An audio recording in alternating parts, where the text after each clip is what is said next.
और most common disease जो है वो है कॉर्नरी हार्ट डिजीज, जिसे आम भाषा में हम ब्लॉकेज कहते हैं। कैसे पता चलता है कि दिल कमजोर हो रहा है? वंदना जी, कुछ शुरुआती सिम्टम्स होते हैं जिससे कि एक आम आदमी किसी भी बड़ी हार्ट प्रॉब्लम के प्रति अवेयर हो सकता है, समझ सकता है कि अगर हम हाई बीपी, डायबिटीज, कोलेस्ट्रॉल जैसी लाइफस्टाइल डिजीज को लाइफस्टाइल ठीक करके बिना दवा के ठीक कर ले तो हार्ट डिजीज से भी बचा जा सकता है। कि आप मेरी ये 3 डाइट जो मैंने आपको बताई हैं, आप 1 वीक तक फॉलो करके देखें। 1 वीक में ही आप ये एक्सपीरियंस करेंगे कि आपकी बीपी शुगर की रिपोर्ट्स पहले से बढ़िया हो जाएंगी, बेटर हो जाएंगी, आपका वजन कम हो जाएगा, आपकी कॉन्स्टिपेशन, गैस, एसिडिटी में पहले से काफी रिलीफ आ जाएगा, आप पहले से हल्का और ताजा महसूस करेंगे। कुछ ऐसे फूड आइटम्स हैं जिन्हें अगर हम टोटल अवॉइड करें तो ना केवल हम हार्ट को हेल्दी रख सकते हैं बल्कि हार्ट ब्लॉकेज को बढ़ने से भी रोक सकते हैं। बड़ी बड़ी बीमारियों से बचा जा सकता है यदि हम कब्ज को ना होने। और स्टंट डालने से किसी भी पेशेंट को सिम्टोमेटिक रिलीफ आ भी जाता है, लेकिन इस बात की कोई श्योरिटी नहीं होती है कि पेशेंट को दोबारा से अटैक नहीं आएगा या ब्लॉकेज नहीं होगी या दोबारा स्टंट डलवाना नहीं पड़ेगा।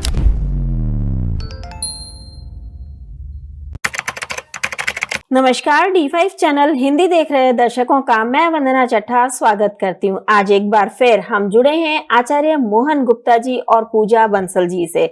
आप दोनों का बहुत बहुत स्वागत है हमारे इस प्रोग्राम में। नमस्कार। नमस्कार वंदना जी, धन्यवाद। Thank you for having us here. जी, आज हम बात करेंगे हार्ट पर। हार्ट की कौन कौन सी बीमारियां होती है और इनसे कैसे बचा जा सकता है।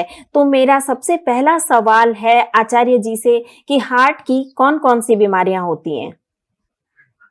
वंदना जी, हार्ट से जुड़ी कई प्रकार की बीमारियां होती हैं और मोस्ट कॉमन डिजीज जो है वो है नंबर 1 कॉर्नरी हार्ट डिजीज, जिसे आम भाषा में हम ब्लॉकेज कहते हैं। इसका मेन कारण है हार्ट की आर्टरीज में फैट और कोलेस्ट्रॉल जमा होने की वजह से ब्लॉकेज होती है, जिससे हार्ट को सफिशिएंट अमाउंट में ब्लड नहीं मिलता और एंजाइना या हार्ट अटैक की संभावनाएं बढ़ जाती है। दूसरा है हाइपरटेंशन। लंबी देर तक हाई बीपी रहने की वजह से ये हमारे हार्ट पर प्रेशर डालता है और उसे कमजोर बनाता है। तीसरा है एरिथमिया, यानी इरेगुलर हार्ट बीट की वजह से हार्ट बीट धड़कन का तेज होना, बढ़ जाना या बहुत स्लो होना, जिसकी वजह से चक्कर या बेहोशी आती है। ये भी हार्ट वीक होने की निशानी है। चौथे हम कहेंगे हार्ट वाल्व डिजीजेस। हार्ट के वाल्व पूरी तरह से या तो खुलते नहीं या बंद नहीं होते, जिससे ब्लड फ्लो बाधित होता है। ये कुछ कॉमन डिजीज हैं जो हार्ट से रिलेट करती हैं।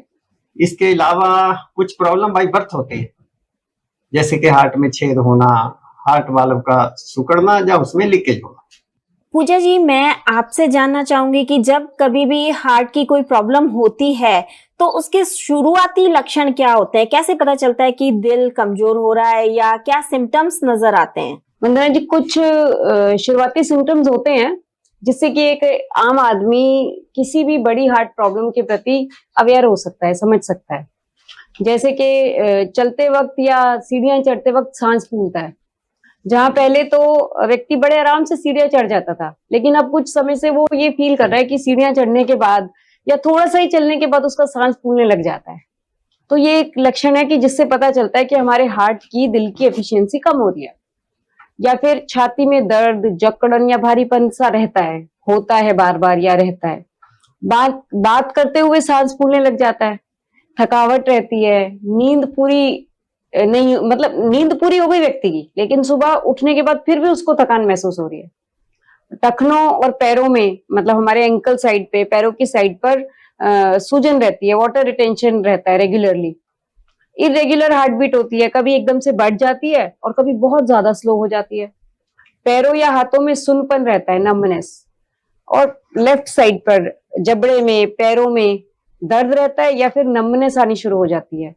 बार बार चक्कर आना या कभी बेहोशी हो जाना, मतलब ये कुछ ऐसे सिम्टम्स हैं कि जो ये इंडिकेट करते हैं कि जो हार्ट है वो शायद उसकी एफिशिएंसी कम हो रही है। अक्सर जब दर्द होता है, हार्ट में कोई प्रॉब्लम होती है तो दर्द होता है, तो वो दर्द कहाँ कहाँ होता है? क्योंकि अक्सर लोग पहचान ही नहीं पाते हैं कि ये पेन हार्ट का है या नहीं है। आमतौर पर जो हार्ट पेन का दर्द होता है या हार्ट अटैक का दर्द होता है वो छाती के इस साइड पर, लेफ्ट साइड पर होता है, ज्यादा लेफ्ट साइड पर होता है। और ये लेफ्ट शोल्डर, लेफ्ट हैंड में, जबड़े में, गर्दन और हमारी स्पाइन के, पीठ के ऊपर की तरफ वाले हिस्से में भी फैल जाता है। और इस पेन की स्थिति में छाती में बहुत बुरी तरह जकड़न, जलन, कसाव या चुभन सी महसूस होती है। और ऐसा महसूस होता है कि जैसे किसी ने ना छाती पे भारी पत्थर रख दिया है। तो ऐसा हम उससे हम अंदाजा लगा सकते हैं कि ये हार्ट पेन है। वैसे पूजा जी, आपने अभी बताया कि छाती में दर्द होता है, जकड़न होती है। कई बार ऐसा भी होता है कि लोग एसिडिटी के पेन में और हार्ट के पेन में अंतर नहीं कर पाते हैं, तो हम कैसे अंतर करें कि ये एसिडिटी का पेन है और ये हार्ट का पेन है? जी वंदना जी, ये क्वेश्चन बहुत ही क्रिटिकल क्वेश्चन है, क्योंकि एक आम आदमी के लिए ये पता लगाना बहुत मुश्किल होता है कि ये पेन हार्ट का हो रहा है या एसिडिटी का हो रहा है, क्योंकि कई बार गैस और एसिडिटी से भी बहुत सीवियर पेन होता है। चलिए फिर भी हम इसे कुछ समझने की कोशिश करते हैं। तो हार्ट पेन में यूजुअली सीने के साइड में, लेफ्ट साइड में भारीपन, बहुत ज्यादा दबाव और कसाव होता है, जैसा कि मैंने पहले बताया। लेकिन जो एसिडिटी का पेन होता है उसमें ज्यादातर छाती के ऊपरी भाग पर या पेट के ऊपरी हिस्से में जलन और खिंचाव होता है। हार्ट अटैक का पेन लेफ्ट शोल्डर की तरफ जाता है, कंधे में जाता है, जबड़े में जाता है, गले तक फैलता है और दर्द असहनीय होता है, जिसको व्यक्ति मतलब सहन ही नहीं कर पाता। आमतौर में तो एसिडिटी अगर व्यक्ति को हो और वो कोई एंटासिड्स ले ले, डाइजीन ले ले, कोई लिक्विड ऐसा एंटासिड वगैरह लेता है तो फिर उसको आराम हो जाता है। पर अगर हार्ट का पेन होगा तो एंटासिड लेने के बाद भी उसको आराम नहीं लगेगा। और एसिडिटी का पेन ज्यादातर खाना खाने के बाद होता है, लेकिन हार्ट का पेन इसका कोई फिक्स नहीं है, ये कभी भी हो जाता है। इसके अलावा हार्ट पेन होने पर कई बार सांस भी फूलता है और ठंडा पसीना आता है, मतलब थोड़ा सा पसीने में ठंडक होती है, चक्कर आता है और कई बार तो व्यक्ति को हार्ट पेन में बेहोशी तक भी आ जाती है, वो फेंट हो जाता है। कैसे भी आराम करने पर भी उसको आराम नहीं मिलता और चलने फिरने में और सांस लेने में भी दर्द बढ़ता है, मतलब जब वो श्वास लेता है तो भी उसका दर्द बढ़ता है। और एसिडिटी के केस में कई बार ऐसा होता है कि जब व्यक्ति थोड़ा चलता फिरता है तो उसकी कुछ गैस रिलीज हो जाती है और उसको राहत मिलती है। हमें क्या चीज खानी पीनी चाहिए और क्या चीज बिल्कुल नहीं खानी पीनी चाहिए, ये मैं आप दोनों से जानना चाहूंगी। पहले हम हार्ट की बीमारी होने के कारण को समझ लेते हैं, फिर हम बताएंगे कि क्या खाना चाहिए और क्या नहीं खाना चाहिए। हार्ट की डिजीज किसी भी व्यक्ति को 1-2 दिन में हार्ट डिजीज नहीं होती, इसके लिए वर्षों लगते हैं। हार्ट डिजीज की शुरुआत चाहे हाई बीपी से हो या हाई कोलेस्ट्रॉल या फिर सालों की डायबिटीज से। हम कहना ये चाहते हैं कि आप किसी भी बड़े हॉस्पिटल में जाइए और हार्ट अटैक या किडनी फेलियर के पेशेंट की केस हिस्ट्री उठाइए, आप पाएंगे कि 10 में से 8 व्यक्ति सालों से डायबिटीज, हाई बीपी, कोलेस्ट्रॉल या किसी दूसरी बीमारी जैसे कि थायराइड, यूरिक एसिड की रेगुलर दवा खा रहे हैं। लेकिन कहा जाता है कि हाई बीपी, डायबिटीज, कोलेस्ट्रॉल की दवाई चल रही है, नॉर्मल है। ये जो हार्ट अटैक है ना, ये नई बीमारी है। हम ये कहना चाहते हैं हम कि ये नई बीमारी नहीं है। सालों तक हाई बीपी, डायबिटीज को दवाई खा खा कर अंदर दबाया, ये उसी का नतीजा है। यदि मैं एक लाइन में बोलूं तो वंदना जी ध्यान से सुनिए, तो दवाई, हमारे व्यूअर्स भी ध्यान से सुनिए, दवाई आपकी रिपोर्ट को नॉर्मल करती है, बीमारी को नहीं। मैं दोबारा रिपीट करना चाहूंगा, दवाई आपकी रिपोर्ट को नॉर्मल करती है, बीमारी को नहीं। आप रिपोर्ट को देख देख कर खुश होते रहते हैं। अब सवाल ये है कि हाई बीपी की गोली ऐसा क्या करती है कि गोली खाते ही रिपोर्ट नॉर्मल हो जाती है। एक्चुअली गोली हमारे ब्लड को पतला करने का काम करती है, जिससे हार्ट ब्लड को पंप कर पाता है और बीपी की मशीन सही रिपोर्ट दिखाती है। लेकिन ध्यान दें कि ब्लड पतला होता है, साफ नहीं। इसीलिए 24 घंटे या 12 घंटे के बाद दोबारा से गोली फिर खानी पड़ती है और हम शांत रहते हैं कि बीपी नॉर्मल है, डायबिटीज नॉर्मल है। हम कहना ये चाहते हैं कि अगर हम हाई बीपी, डायबिटीज, कोलेस्ट्रॉल जैसी लाइफस्टाइल डिजीज को लाइफस्टाइल ठीक करके बिना दवा के ठीक कर ले तो हार्ट डिजीज से भी बचा जा सकता है। आइए आप ये समझते हैं कि हाई बीपी, डायबिटीज, कोलेस्ट्रॉल जो हार्ट डिजीज का एक बड़ा कारण है वो क्यों होते हैं। व्यूअर्स, जैसे हम रोज अपने घर की सफाई करते हैं, उसके लिए हम घर में रोज डस्टिंग भी करते हैं, झाड़ू पोछा भी करते हैं, ठीक ऐसे ही हमारा शरीर भी रोज 4 रास्तों से सफाई करता है। यूरिन का रास्ता पहला, अगर यूरिन के रास्ते से किडनी ठीक से गंदगी को बाहर नहीं निकालेगी तो हमें यूरिन संबंधी बीमारियां लगेंगी। स्टूल का रास्ता, अगर पखाने के रास्ते से लार्ज इंटेस्टाइन, हमारा डाइजेस्टिव सिस्टम स्टूल को बाहर नहीं निकालेगा, कॉन्स्टिपेशन हो जाएगी तो गैस्ट्राइटिस, एसिडिटी और स्किन डिजीज जैसी बीमारियां लगेंगी। स्वेट के रास्ते से नहीं निकालेगा तो स्किन डिजीज जैसी बीमारियां लगेंगी। और मगर हमारे गलत खान पान की आदतों और लाइफस्टाइल की वजह से इन रास्तों से सफाई सही तरीके से नहीं हो पाती और गंदगी शरीर के अंदर रुकना या रहना शुरू कर देती है। ये छोटी छोटी बीमारियां, एसिडिटी, गैस्ट्राइटिस, बलगम का बनना बार बार और कॉन्स्टिपेशन, धीरे धीरे ये गंदगी हमारे ब्लड से गंदा, ये गंदगी हमारे ब्लड को गंदा यानी कि भारी कर देती है। भारी ब्लड को पंप करने के लिए हार्ट को ज्यादा मेहनत करनी पड़ती है, जिस बीमारी का नाम है हाई बीपी। जब यह गंदगी हार्ट की आर्टरीज में जमा हो जाती है तो इसका नाम होता है कोलेस्ट्रॉल या फैट। आर्टरीज में कोलेस्ट्रॉल जमा होने की वजह से वहां से ब्लड फ्लो होने में दिक्कत होती है और व्यक्ति को हार्ट डिजीज लगती है। वंदना जी, ये सब जानने के बाद अब हम ये जानेंगे कि आखिर हम ऐसा क्या खाएं कि शरीर रोज सही तरीके से सफाई कर सके और ब्लड गंदा यानी भारी ही ना हो पाए, और यदि हो गया हो तो उसे वापस साफ किया जा सके। BP, cholesterol, sugar, uric acid, thyroid और दूसरी बीमारियां और हार्ट डिजीज जैसी जानलेवा बीमारियों से हमेशा हमेशा के लिए बचा जा सके। आइए अब पूजा जी आप बताइए कि क्या खाना है और क्या नहीं खाना है हमारे व्यूअर्स को। जी, सो व्यूअर्स, आज मैं आपसे 2 तरह की डाइट के बारे में बात करने वाली हूँ। पहली डाइट है हार्ट फ्रेंडली डाइट, जो हमारे दिल के लिए अच्छी है, और दूसरी डाइट है हार्ट एनिमी डाइट। तो हार्ट फ्रेंडली डाइट की अगर मैं बात करूं तो उसमें नंबर 1 है एशगार्ड जूस। एशगार्ड यानी कि सफेद पेठे का जूस, ये जो आप मेरे हाथ पे देख रहे हैं। तो पहले जान लेते हैं कि इसको मैं हार्ट फ्रेंडली डाइट नंबर 1 क्यों बोल रही हूँ। एक्चुअली इसकी विशेषता ये है कि ये हाईली एल्केलाइन है, ये ब्लड को प्यूरिफाई करता है और जो ब्लॉक्ड आर्टरीज होती हैं उनको खोलने में हेल्प करता है। यही नहीं, ये हमारे ब्लड की पीएच को भी मेंटेन करता है, हाई बीपी को नॉर्मल करता है और बैड कोलेस्ट्रॉल को कम करता है। ओवरवेट यानी मोटापा, जो कि हार्ट डिजीज का एक बहुत बड़ा कारण है वंदना जी, तो ये पेठा जूस वजन को कम करने में काफी मदद करता है, मतलब वजन को कम कर देता है। और इसका ग्लाइसेमिक इंडेक्स काफी कम होता है, जिसकी वजह से ये जो बढ़ी हुई शुगर है उसको कम करने में हेल्प करता है। हमारे मेटाबॉलिज्म को स्ट्रॉन्ग करके कॉन्स्टिपेशन, गैस, एसिडिटी जैसी बीमारियों से ये मतलब हमें मुक्ति दिलाता है। नटशेल में मैं कहना ये चाहती हूँ कि किसी भी तरह की बीमारी को ठीक करने के लिए ये पेठे का जूस ये रामबाण है। रोज सुबह खाली पेट अगर हम 1 गिलास पेठे का जूस लगभग 250 से 300 ml लेते हैं तो ये हमें बहुत हेल्प करता है।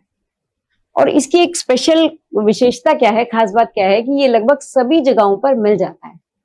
महाराष्ट्र में ही, भारत में महाराष्ट्र में इसे चाल कुमड़ा बोलते हैं, बिहार में इसको बुआ बोलते हैं, गुजरात में कंटालू बोलते हैं। कहना ये चाहती हूँ कि अलग अलग जगहों पर इसे अलग अलग नाम से बुलाते हैं।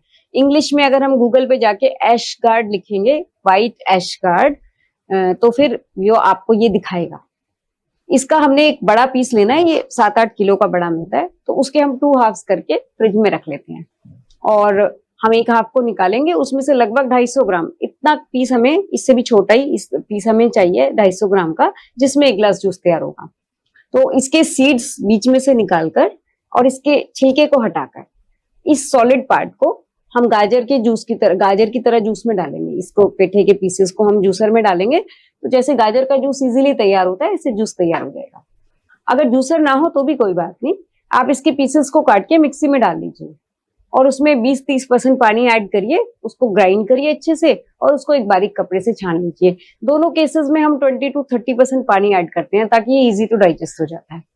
व्यूअर्स, अगर आप चाहें तो इसमें हरा धनिया ताजा या फिर कड़ी पत्ता, पुदीना के पत्ते, अकॉर्डिंग टू सीजन पालक के पत्ते ऐसे ऐड कर सकते हैं, या फिर आप अकेले भी, अगर कोई लीव्स ना हो आपके पास ताजी, तो अकेले भी इसका जूस पी सकते हैं।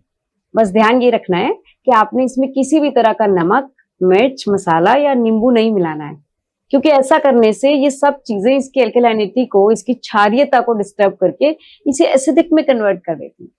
इसलिए इसे जैसा मदर नेचर ने दिया है ना, वैसा ही इसका जूस पीना है और ताजा जूस निकालना है, ताजा पीना है। इसका 1 गिलास जूस में 1 किलो दूध जितनी शक्ति है, 4 रोटियों जितनी ताकत है। पीने के बाद 1.5 घंटे से 2 घंटे तक लगभग भूख नहीं लगती। 1.5-2 घंटे के बाद जब भी आपको भूख लगे, तब हम क्या लेंगे, हार्ट फ्रेंडली डाइट नंबर 2। वो क्या है, full plate of seasonal fruits. Vandana ji, मैं हमारे व्यूअर्स को, सबको ये बताना चाहती हूँ कि अगर हम डेली सुबह ब्रेकफास्ट में मौसम के फलों को ऐड करें, मतलब हमारा ब्रेकफास्ट जो है वो सीजनल फ्रूट्स का हो, तो ये फ्रूट्स हमारे हार्ट को हेल्दी रखने में बहुत हेल्पफुल होते हैं। और इम्पोर्टेंट क्या है, इम्पोर्टेंट है कि हमें हमेशा मौसम के ही सबसे सस्ते फल खाने हैं। महंगे फल, कोल्ड स्टोर के फल, imported fruits, wax coated fruits ना ही हार्ट फ्रेंडली है, ना ही पॉकेट फ्रेंडली। ये तो खाने लायक ही नहीं है, बल्कि डस्टबिन में फेंकने लायक है। ताजे फल जैसे कि गर्मियों में तरबूज, खरबूजा, लीची, जामुन, नाशपाती, बब्बू गोशा, और सर्दियों में अमरूद, संतरा, किन्नू, पपीता, सेब, अनार, ये ऐसे फल हैं जो कि फाइबर से भरपूर है और ये हमारी बॉडी में से बैड कोलेस्ट्रॉल यानी कि एलडीएल को कम करते हैं और एलडीएल को कम करके उसे बैलेंस करते हैं। इनमें जितने भी सीजनल फ्रूट्स है ना, इनमें एंटीऑक्सीडेंट्स रहते हैं जो कि आर्टरीज की क्लिनजिंग करते हैं, फ्री रेडिकल्स को खत्म करके हमारे ब्लड वेसल्स में स्वेलिंग होने से बचाते हैं। और ज्यादातर फ्रूट्स में पानी की क्वांटिटी काफी अच्छी होती है, एल्कलाइन होते हैं, पानी की मात्रा ज्यादा होती है, तो ये ब्लड को प्यूरिफाई करके ब्लड को थिन करने का काम करते हैं, ब्लड थिनर का काम करते हैं। और फ्रूट्स में विटामिन्स और मैग्नीशियम्स जो प्रेजेंट रहते हैं वो हमारे हार्ट मसल्स को मजबूत करते हैं और हार्ट की पंपिंग पावर को बहुत बेटर कर देते हैं, जिससे हार्ट पेशेंट को जो थकावट और सांस फूलने जैसी समस्याएं आती हैं उसमें उसको काफी रिलीफ मिलता है। तो हमें डेली मॉर्निंग के ब्रेकफास्ट में पेट भर मौसम के फल खाने हैं। ध्यान रहे, फलों पर नमक या चाट मसाला स्प्रिंकल नहीं करना है, ऐसे नहीं डालना है, ताजे और नेचुरल फॉर्म में ही खाने हैं। हाँ, डायबिटीज वाले व्यूअर्स इस बात का ध्यान रखें कि आप ज्यादा मीठे फलों की जगह नाशपाती, जामुन, पपीता, अमरूद जैसे फलों का चुनाव करें। और डेली पेट भर फल खाने के बाद लगभग 1.5-2 घंटे के बाद जब आपको भूख लगे तो फिर ब्रंच में यानी कि आपके लंच से 2 घंटे पहले आप प्लेट भर मौसम की सैलेड अपनी डाइट में जरूर लें। एक्चुअली हम लोग ज्यादातर सलाद तो खाते हैं लेकिन उसको खाने के साथ खाते हैं। इससे क्या होता है, ऐसा करने से अनकुक्ड और कुक्ड मील एक साथ खाने से दोनों ही ठीक से डाइजेस्ट नहीं होते और सलाद खाने के बाद भी लोग बीमार ही रहते हैं। तो सलाद खाने का जो सही मेथड है, जो सही तरीका है, वो ये है कि उसे मेन मील से कम 1.5-2 घंटे पहले खाया जाए। और सैलेड खाते वक्त भी हम इस बात का ध्यान रखें कि मौसम की ही सब्जियां लें। हम क्या करते हैं, हम गर्मियों में मूली गाजर खाते हैं, सर्दियों में खीरा ककड़ी खाते हैं, क्योंकि मार्केट में तो सब कुछ मिलता है। लेकिन आप ध्यान दीजिए, आप सोच के देखिए व्यूअर्स कि जो आप खीरा सर्दियों में खाते हैं उसमें स्वाद होता है? नहीं। जो आप गाजर गर्मियों में खाते हैं उसमें स्वाद होता है? नहीं। तो जिस चीज में स्वाद नहीं होता उसमें गुण भी नहीं होते। तो इसीलिए हमने गर्मियों में खीरा, ककड़ी, टमाटर खाना है और सर्दियों में मूली खानी है पत्तों समेत, गाजर खानी है, फूलगोभी खानी है, पत्ता गोभी, शलगम। सर्दियों में तो काफी सैलेड की सब्जियां रहती हैं। इस तरीके से हमने मौसम की सब्जियां लेनी है, मगर ध्यान रखना है कि देसी टमाटर, हरा धनिया, पुदीना या पालक, मगर हमें ध्यान रखना है कि देसी टमाटर, हरा धनिया, पुदीना या पालक के कुछ पत्ते हम हर मौसम में अपनी सैलेड में ऐड करें। और हाँ जी। व्यूअर्स, एक सीक्रेट पूजा जी, इंग्रेडिएंट जो पूजा जी जी, ये तो आपने फ्रूट्स का हमें बताया, इसके बाद इंसान रोटी खाना भी चाहता है, तो उसके लिए आप क्या बताना चाहेंगी? ये तो आपने सैलेड बताया कि आपको खाना खाने से पहले खाना है, इसके बाद जी क्या खाना है? जी जी जी तो बिल्कुल बहुत अच्छा क्वेश्चन है और मैं अपने व्यूअर्स को रोटी भी खिलाने वाली हूँ बिल्कुल। लेकिन मैं जरा सैलेड को एक बार कंप्लीट कर देना चाहती हूँ, क्योंकि एक बहुत ही सीक्रेट इंग्रेडिएंट है जो मैं अपने व्यूअर्स को सैलेड में खिलाने वाली हूँ और वो उनकी हेल्थ को एकदम नेक्स्ट लेवल पे लेके जाने वाला है। तो सीक्रेट इंग्रेडिएंट का नाम है, जो सलाद को हाईली टेस्टी बनाने वाला है, वो है ये कच्चे नारियल की गिरी। हमने इसका एक बिस्किट साइज जितना मैं आपको दिखा रही हूँ, इतना हमने एक पीस लेना है और इसको ग्रेट करके हमने हर मौसम में, गर्मी हो या सर्दी हो, सैलेड में ऐड करना है। अरे अरे, आप हमारे व्यूअर्स घबराना मत, इसको खाने से कोलेस्ट्रॉल नहीं बढ़ता, बल्कि ये हाई HDL कोलेस्ट्रॉल जो हमारा होता है, गुड कोलेस्ट्रॉल, उसको बढ़ाता है और बैड कोलेस्ट्रॉल को बैलेंस करता है, क्योंकि इसके अंदर मीडियम चेन ट्राइग्लिसराइड्स होते हैं। ये जो मीडियम चेन ट्राइग्लिसराइड्स हैं, ये बॉडी में फैट के रूप में जमा नहीं होते, जैसे कि डेयरी प्रोडक्ट्स वाले फैट होते हैं वैसे जमा नहीं होते, बल्कि ये लिवर में जाकर एनर्जी में कन्वर्ट होते हैं और ये ब्रेन और हार्ट के बीच कोऑर्डिनेशन को भी इम्प्रूव करता है। ये एनर्जी बूस्टर है, मतलब इसको जब आप एक बार सैलेड में खा लेते हैं ना, तो एकदम फुलफिलिंग महसूस होता है, पेट भरा रहता है, जिससे व्यक्ति ओवर ईटिंग से बचता है। तो आप मौसम की जो भी सीजनल वेजिटेबल्स हैं, उनको आप, ये जो जितनी भी सब्जियां हैं, मौसम की कच्ची सब्जियां, ये एलडीएल कोलेस्ट्रॉल को कम करती हैं, आर्टरीज को फ्लेक्सिबल बनाती हैं, ब्लड प्रेशर को कंट्रोल करती हैं, शुगर लेवल को कंट्रोल करती हैं, ट्राइग्लिसराइड्स और वजन दोनों को घटाती हैं। इसीलिए हमारे ग्रंथों में ये कच्चे नारियल को श्रीफल कहते हैं। इसीलिए हमारी हर पूजा पाठ में इसका इस्तेमाल किया जाता है। बल्कि हमारे ग्रंथों में तो यहाँ तक कहा गया है, आयुर्वेद में तो यहाँ तक कहा गया है कि साल में जितने दिन होते हैं, इस नारियल के अंदर उतने गुण होते हैं। तो इसीलिए आप इसका इस्तेमाल बिना डरे करें। आप अपनी सैलेड की पसंद की सब्जियां काटकर उसे बारीक बारीक काट लें और उसमें ये ग्रेटेड नारियल की गिरी मिलाएं। और ध्यान रखें कि सैलेड में सॉल्ट और चाट मसाला अवॉइड करें, नहीं तो फिर सैलेड एसिडिक हो जाएगा। और एक बार आप इसे इसके साथ खा के देखें, आपको चाट मसाला और सॉल्ट की याद भी नहीं आएगी और उसे खाने का फायदा, आपको सैलेड खाने का पूरा फायदा मिलेगा। अब जैसा कि वंदना जी आपने क्वेश्चन किया कि लंच और डिनर भी तो चाहिए, तो सैलेड खाने के 1.5-2 घंटे के बाद आप लंच में और डिनर में घर का बना ताजा खाना खाएं। तो बाहर के प्रोडक्ट्स को आप अवॉइड करें।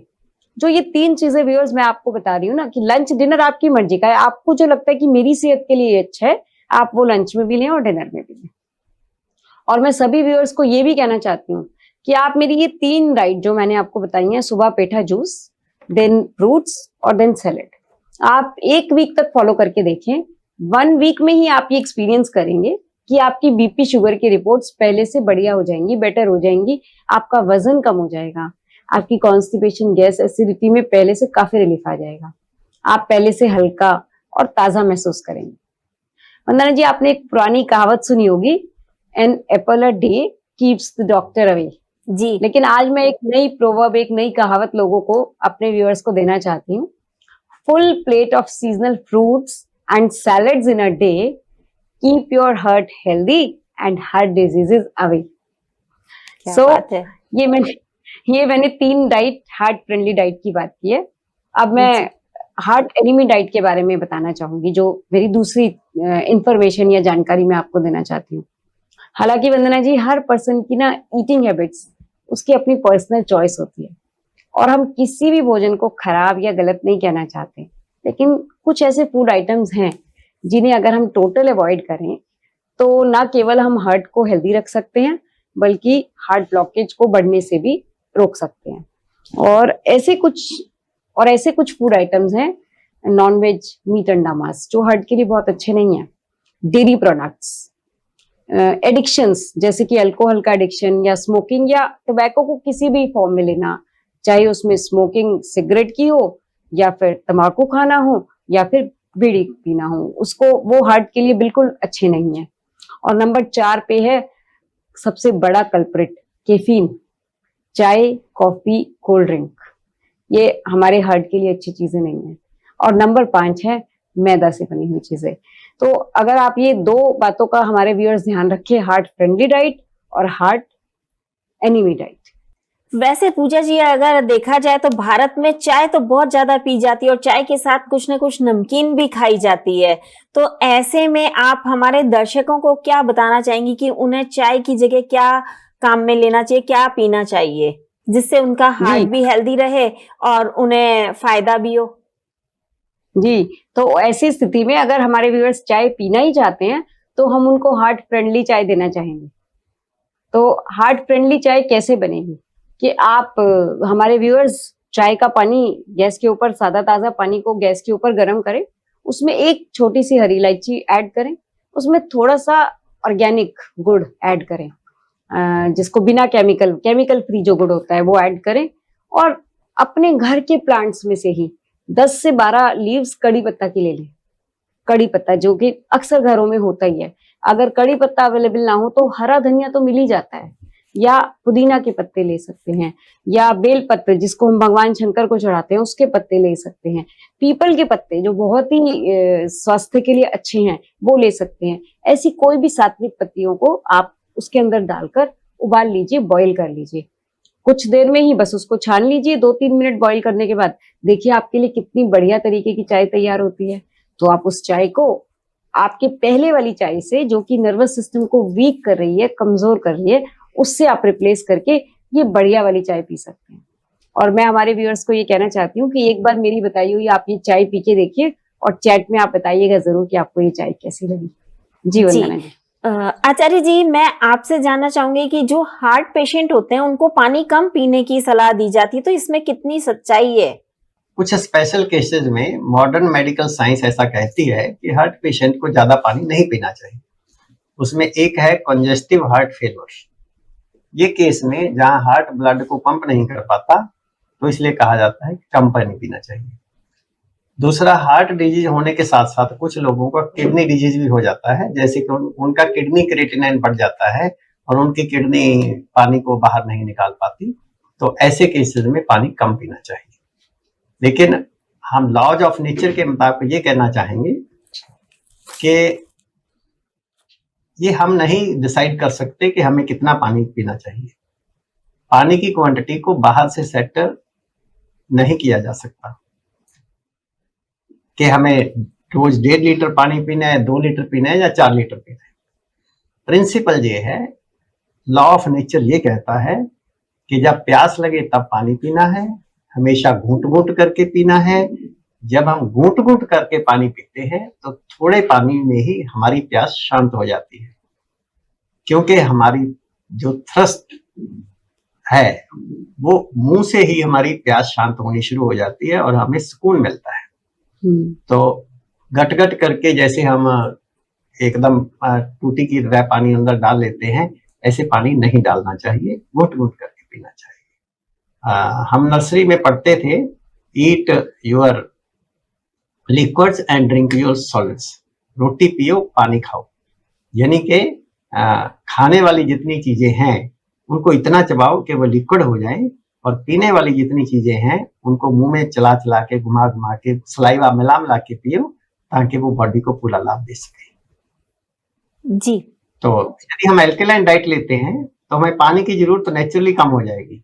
हमारी डाइट जो हम आपको पहले बता चुके हैं, उनमें फ्रूट्स हैं, सैलेड हैं, उसमें बहुत सारा पानी है, इसलिए पानी की ज्यादा जरूरत नहीं पड़ेगी। फिर भी मैं ये नहीं कहता कि पानी कम पियो, जब प्यास लगे तो पानी जरूर पियो। जी। आचार्य जी, ये बताइए कि अगर किसी का दिल कमजोर है तो उसे मजबूत कैसे बनाया जा सकता है? ओके, ये आपने बहुत अच्छा क्वेश्चन पूछा। कहा जाता है prevention is better than cure, लेकिन हम कहेंगे prevention is the only cure. तो पहली बात, दिल को मजबूत बनाने के लिए हार्ट फ्रेंडली डाइट को फॉलो करें, जो हम ऑलरेडी आपको पूजा जी बता चुकी है। तो दूसरा, हम नॉन वायलेंट प्राणायाम कम से कम 20-30 मिनट के लिए रोजाना करें। सुबह सुबह सूर्य की धूप, सूर्य उदय होने से 1 घंटे के अंदर अंदर सनबेदिंग करें, सूर्य स्नान करें आधा पौना घंटे के लिए, जितना भी आपके पास समय हो, भले 15 मिनट। डेली 20 to 30 मिनट्स अपनी कैपेसिटी के मुताबिक ब्रिस्क वॉक करें।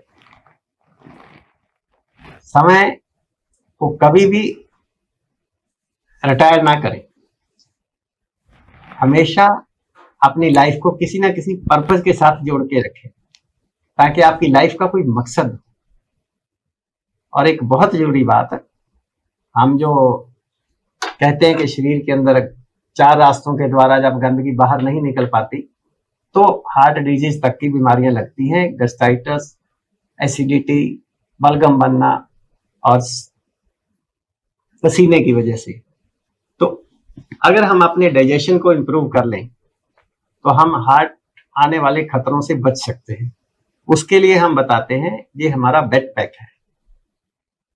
ये क्या है? ये कॉटन का कपड़ा है, मोटी कॉटन, हाथ का बुना हुआ। तो ये मर्सिडाइज्ड कॉटन नहीं है, इसके अंदर पानी रुक जाता है। ये आप 1 मीटर चौड़ा और 2.5 मीटर लंबा एक पट्टा ले लें। इस तरह की 4 तहें हमने करके इसकी पट्टी बना ली है। इसको अपनी नाभि को सेंटर पे रख के चारों ओर रैप कर लीजिए। जब आप इसको चारों ओर रैप कर लेंगे तो पानी में आपने भिगो दिया, अच्छे से निचोड़ लिया और फिर पानी चारों ओर आपने इसको लपेट लिया। ये 20-30 मिनट लगी रहेगी। आप देखेंगे 20-30 मिनट के अंदर ये जो पट्टी आपने, ठंडी गिल्ली पट्टी आपने पेट पे लगाई, ये जब इसको उतारेंगे तो गर्म निकलेगी। मतलब क्या है कि हमारा इस पोर्शन की तरफ ब्लड सर्कुलेशन बढ़ जाता है।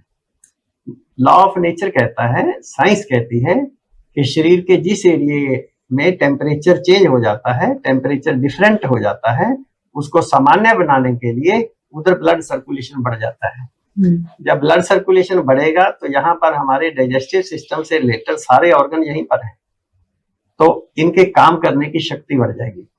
जब इनके काम करने की शक्ति बढ़ेगी, हमारा डाइजेस्टिव सिस्टम ठीक होगा। जब हमारा डाइजेस्टिव सिस्टम ठीक हो जाएगा, शरीर के बाकी सभी सिस्टम ठीक हो जाएंगे। इसलिए ये पट्टी रोजाना 1 बार 2 बार जब जब संभव हो जरूर लगाएं।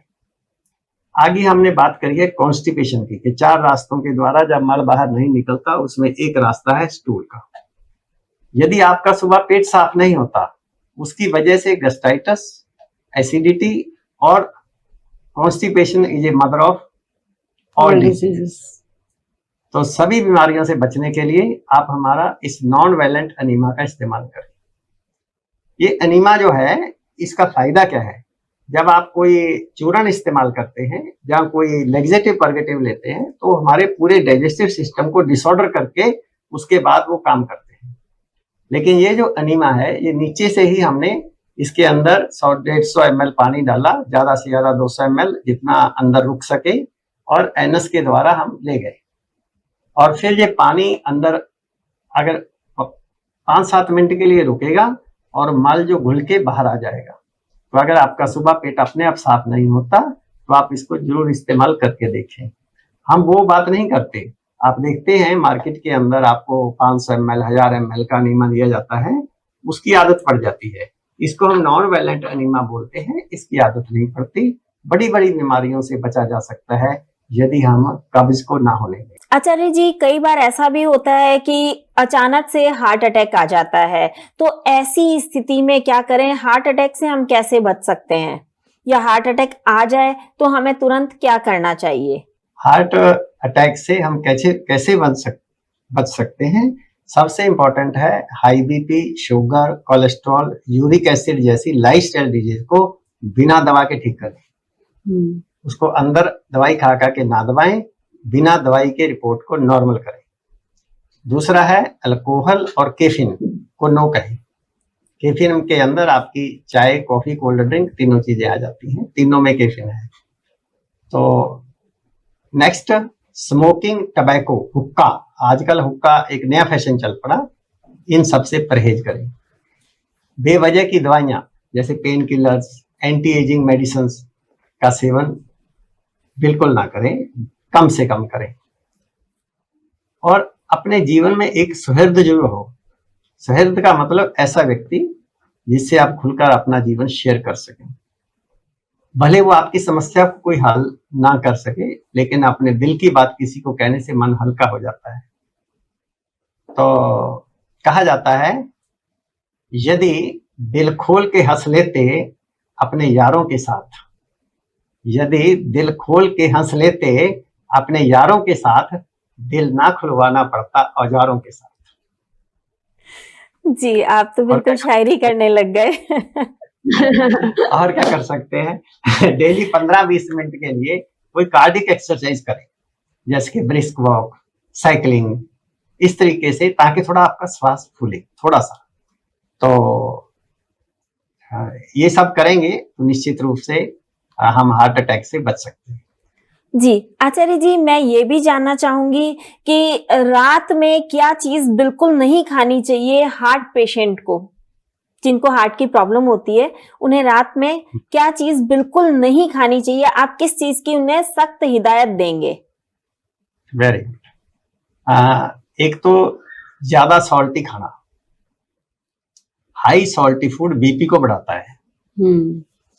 दूसरा, चीनी से बनी हुई मिठाइयां और आइसक्रीम, ये मोटापा और शुगर को बढ़ाती है। ध्यान दें, चीनी इज इक्विवेलेंट टू स्मोकिंग। तीसरा है डेयरी प्रोडक्ट्स, इसमें सैचुरेट फैट है। हम रात को खाना भी खा लेते हैं, बाद में एक गिलास दूध का पी लेते हैं। जो सैचुरेटेड फैट है, ये हमारी आर्टरीज में ब्लॉकेज करती है। चौथे हैं कैफीन प्रोडक्ट्स। जैसे ही आप चाय, कॉफी या कोल्ड ड्रिंक पीते हैं तो आपकी हार्ट बीट बढ़ जाएगी, जो कि इंसोम्निया, नींद नहीं आने का कारण बनते हैं। पांचवा, लेट नाइट डिनर्स, ये डाइजेशन को खराब करते हैं। हम रात को शादी ब्याहों में रात को 9, 10, 11, 12 बजे तक खाना खाते हैं। अल्टीमेटली गैस बनेगी, एसिडिटी बनेगी, कॉन्स्टिपेशन होगा और हार्ट की बीमारियों तक उसका कारण बनेगा। हार्ट प्रेशराइज्ड होगा। वंदना जी, हार्ट पेशेंट को 7 बजे तक सोने से 2 घंटे पहले अपना डिनर कंप्लीट कर लेना चाहिए, ताकि खाना आसानी से पच जाए और डाइजेशन और हार्ट दोनों स्वस्थ रहें। जी, हमारी संस्कृति में भी यही कहा गया है कि सूर्यास्त से पहले खाना खा लेना चाहिए। आपने बिल्कुल ठीक कहा। आचार्य जी, आपने अभी कुछ समय पहले बात करी थी कि जो हार्ट पेशेंट होते हैं उनको पैदल चलना चाहिए, वॉक करनी चाहिए, ब्रिस्क वॉक भी करनी चाहिए, जैसा कि आपने कहा था। तो कितनी देर उनको पैदल चलना उचित रहेगा? क्योंकि अक्सर वो लोग चलते हैं तो उनकी सांस फूल जाती है, तो इस हिसाब से उन्हें कितना चलना चाहिए और किस वक्त चलना चाहिए, सुबह या शाम को? देखिए वंदना जी, हमारी जितनी भी साइंस है, हम नॉन वायलेंट की बात करते हैं। हम कहते हैं शरीर के साथ वायलेंस नहीं करना। तो हार्ट पेशेंट को घड़ी के मुताबिक नहीं चलना, और उसको कोई दूसरा व्यक्ति भी नहीं बता सकता कि आप कितना चलें। अपनी अपनी उसने कैपेसिटी के अनुसार पैदल चलना है। वो 10 मिनट से लेकर 30 मिनट तक हो सकती है। वॉक करते समय जब हम शुरू करें, पहले आराम से शुरू करें, फिर अपनी क्षमता के मुताबिक धीरे धीरे अपनी स्पीड को बढ़ाएं। जैसे ही हल्की सी थकान महसूस होने लगे या आपकी वॉक की स्पीड कम होने लगे, तो वॉक को कंप्लीट कर दें। भले ही आप थोड़ा ही चल पाएं, जैसे जैसे आप स्वस्थ होते जाएंगे, एनएलएस की डाइट लेते जाएंगे, पेट पे पट्टी लगाते जाएंगे, कब्ज नहीं होने देंगे, आपके चलने की स्पीड और शक्ति और समय सब कुछ बढ़ जाएगा। थोड़ा इस तरीके से चलेंगे तो कोई दिक्कत नहीं होगी। एक्सरसाइज किस तरीके की करनी चाहिए? एक्सरसाइज हार्ट के व्यक्ति को जैसे हम आजकल सुनते हैं कि जिम के अंदर बंदे को हार्ट अटैक आ गया, जी तो हार्ट डिजीज जिस व्यक्ति को है उसको वायलेंट एक्सरसाइज नहीं करनी चाहिए। जिम में जाके जोर जबरदस्ती वाली एक्सरसाइज नहीं करनी चाहिए। कोई दूसरा ट्रेनर आपको एक्सरसाइज कराए, वो तो अपने एक्सपीरियंस के मुताबिक कराएगा, उसको ये नहीं पता कि आप कितनी एक्सरसाइज कर सकते हैं। तो मैं पहले ही बता चुका हूँ, चाहे हम वॉकिंग करें या साइकिलिंग करें या योगासन करें या और छोटी छोटी सूक्ष्म क्रियाएं करें जो योगासन की क्लास में कराई जाती हैं, इस बात का ध्यान रखें कि आपको थकान नहीं होनी चाहिए, आपकी बॉडी के साथ बैलेंस नहीं होना चाहिए। यदि आप तो आपका श्वास बहुत ज्यादा नहीं फूलना चाहिए। यदि आप इन चीजों का ध्यान रखेंगे तो निश्चित रूप से आपको कोई खतरा नहीं होगा। और एक बात मैं बहुत जरूरी बताना चाहता हूँ कि यदि आप एनएलएस की डाइट लेते रहेंगे तो धीरे धीरे आप बहुत बढ़िया और कितनी भी एक्सरसाइज करेंगे आपको कोई दिक्कत नहीं होगी। पहले एक बार अपने आप को ठीक कर दीजिए। पूजा जी, अक्सर ऐसा होता है कि लोग डॉक्टर के पास में जाते हैं और डॉक्टर उन्हें बोलते हैं कि आपको एंजियोग्राफी करानी पड़ेगी। कई बार तो कहते हैं कि नहीं, आप अभी आए हो तो तुरंत आप स्टंट डलवाओ, तभी आप ठीक रह पाओगे, नहीं तो आप ठीक नहीं रह पाओगे, आपके हार्ट में काफी ज्यादा ब्लॉकेज है। तो जो स्टंट डलवाते हैं, क्या स्टंट डलवाना जरूरी होता है और इसका क्या कोई नुकसान होता है या नहीं होता है? वंदना जी, आजकल ये एक स्टंट डलवाना, ब्लॉकेज होना, एंडोस्कोपी होना, स्टंट डलना, ये एक बहुत कॉमन फिनोमेना है। तो स्टंट है क्या? स्टंट एक छोटी सी जालीदार ट्यूब सी है जो हार्ट की ब्लॉक्ड आर्टरीज में डाली जाती है, तो वो थोड़ा सा एक्सपैंड हो जाती है, खुल जाती है और वहां पर ब्लड फ्लो चलने लग जाता है। तो मॉडर्न मेडिकल साइंस के मुताबिक हार्ट में अगर 70% की ब्लॉकेज होती है, 70% तक ब्लॉकेज हो, तो फिर उसको गाइड किया जाता है, रिकमेंड किया जाता है कि आप हार्ट में स्टंट डलवा लीजिए। और स्टंट डालने से किसी भी पेशेंट को सिम्टोमेटिक रिलीफ आ भी जाता है, लेकिन इस बात की कोई श्योरिटी नहीं होती है कि पेशेंट को दोबारा से अटैक नहीं आएगा या ब्लॉकेज नहीं होगी या दोबारा स्टंट डलवाना नहीं पड़ेगा। ऐसी कोई श्योरिटी नहीं होती। बल्कि अक्सर ये देखा जाता है कि व्यक्ति को, पेशेंट को 2-3 बार तक भी स्टंट डलवाने पड़ते हैं और आखिर में बाईपास तक करवाना पड़ता है। और यही नहीं, बाईपास भी दो बार हो जाता है और उसके बाद भी पेशेंट व्यक्ति हार्ट अटैक से नहीं बच पाता, फिर भी हार्ट अटैक आ जाता है। तो हम कहना चाहते हैं कि इसका कारण क्या है कि स्टंट डलने के बाद भी, बाईपास करवाने के बाद भी ये सब हो रहा है। तो हमारा कहना है, नेचुरोपैथी का ये मानना है कि ऐसा इसलिए हो रहा है क्योंकि हमने जो ब्लॉकेज हुई है उसके कारण को दूर नहीं किया। हमने तो थोड़ा सा आर्टरीज को एक्सपेंड कर दिया, ब्लड फ्लो होने लग गया, लेकिन कारण तो दूर हुआ ही नहीं। क्योंकि कारण क्या है कि हार्ट डिजीज, किसी भी व्यक्ति को अगर ब्लॉकेज है तो ये एक लाइफस्टाइल डिजीज है और केवल लाइफस्टाइल को ठीक करके ही हार्ट डिजीज और हार्ट में स्टंट डलने से सही तरीके से बचा जा सकता है। तो अगर आप लाइफस्टाइल को फॉलो करेंगे, मैं अपने व्यूअर्स को कहना चाहती हूँ, तो पहले तो आपको स्टंट डलवाना नहीं पड़ेगा। लेकिन अगर आप ऐसे व्यक्ति हैं जो इस चैनल को देख रहे हैं, जो हमारी बात को सुन रहे हैं, अगर आप ऐसे व्यक्ति हैं कि ऑलरेडी स्टंट डला हुआ है, तो एटलीस्ट वो परिस्थिति दोबारा ना आए, आपको फिर से स्टंट ना डलवाना पड़े, तो आप आज से ही हमारी हार्ट फ्रेंडली डाइट को फॉलो करना शुरू करें। एंड में मैं बस आप लोगों को ये कहना चाहती हूँ कि आप सब लोगों को दिल से प्यार करें और खुद अपने दिल से प्यार करें और हमेशा स्वस्थ रहें। वंदना जी, एक क्वेश्चन आपका छूट गया। आपने ये पूछा था कि हार्ट पेशेंट किस समय वॉक करनी चाहिए। जी बिल्कुल। तो हार्ट पेशेंट को सुबह उठने के बाद, पेट साफ होने के बाद, मोशन होने के बाद वो वॉक के लिए जा सकते हैं, थोड़ा सा पानी पी के यदि प्यास है तो। और दूसरा, रात को डिनर से पहले थोड़ी देर के लिए वॉक कर सकते हैं और डिनर के बाद टहल सकते हैं, तेज नहीं चलना, थोड़ी देर के लिए टहल सकते हैं। बस इन बातों का ध्यान रखें। और एंड में मैं अपने व्यूअर्स को एक संदेश देना चाहता हूं, don't check your body, check your habits. जी बिल्कुल। पूजा जी और आचार्य जी, आज आपने हमें बहुत ही महत्वपूर्ण बातें बताई। उम्मीद है हमारे दर्शकों को जरूर पसंद आएंगी और वो इन सभी बातों का खास ख्याल रखेंगे। आप दोनों हमसे जुड़े, आप दोनों का बहुत बहुत धन्यवाद। थैंक यू वंदना जी।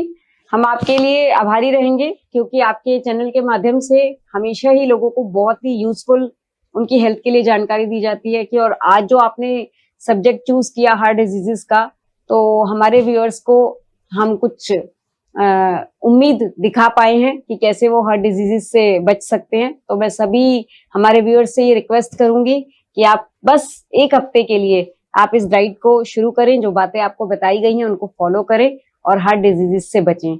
हमें ये सेवा का मौका देने के लिए वंदना जी और D5 चैनल की पूरी टीम को बहुत बहुत धन्यवाद, बहुत बहुत शुभकामनाएं। बहुत बहुत अगर आपके भी कोई सवाल हो तो आप हमें कमेंट बॉक्स में लिख करके भेज सकते हैं। आपके सवालों का जवाब जरूर दिया जाएगा। उम्मीद है आपको ये एपिसोड पसंद आएगा। अगले एपिसोड में आपसे फिर मुलाकात होगी। तब तक के लिए नमस्कार।